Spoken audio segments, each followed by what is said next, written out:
Nous n'avons pas le monopole de dire nous sommes socialistes.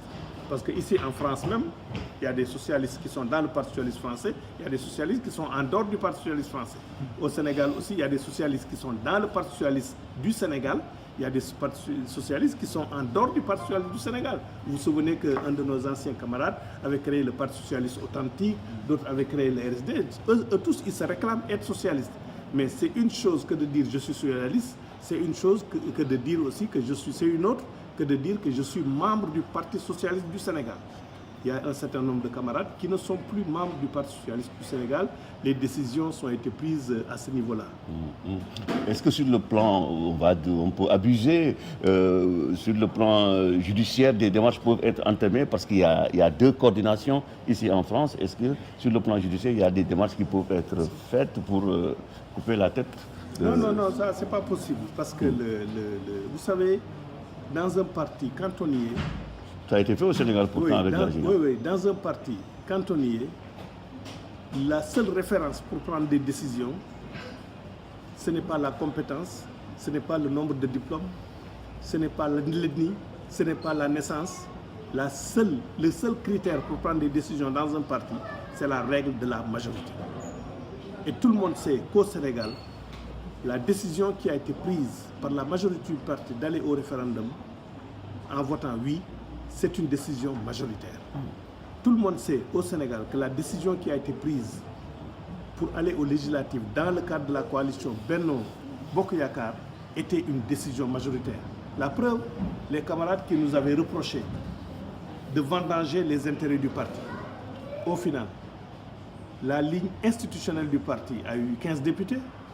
Eux, dans la coalition dans laquelle ils étaient, ils ont un député. C'est une façon de montrer qui a vendangé les intérêts du parti et qui a vendangé les intérêts de son groupe. En tout cas, ce n'est pas nous. Par rapport aux autres qui sont partis dans une autre coalition et qui ont eu seulement un député.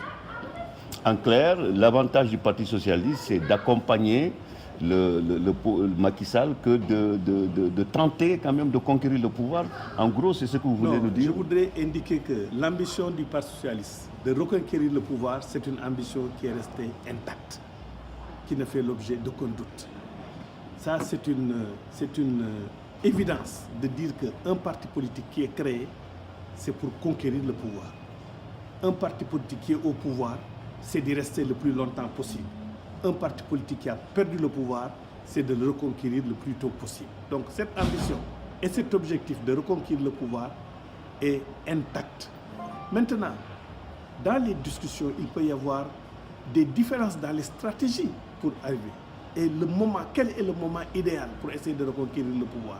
Il ne s'agit pas de se taper sur la poitrine pour dire que nous sommes le Parti socialiste historique, authentique, le Parti socialiste de Senghor. Oui, mais le Parti socialiste, sa force actuelle n'est pas la force qu'il avait du temps de Senghor, n'est pas la force qu'il avait du temps d'Abdou Diouf. Ça aussi, c'est une réalité qu'il faut prendre en compte et qui doit définir la stratégie qu'on met en œuvre pour essayer de reconquérir le pouvoir. C'est un discours responsable. C'est un discours responsable. L'intelligence, c'est la prise en compte de la réalité du moment et d'avoir une stratégie qui colle à cette réalité du moment pour avoir une attitude qui te permet d'avoir ton ambition intacte et d'avoir maintenant comment tu dois conduire le parti pour arriver à cette ambition-là.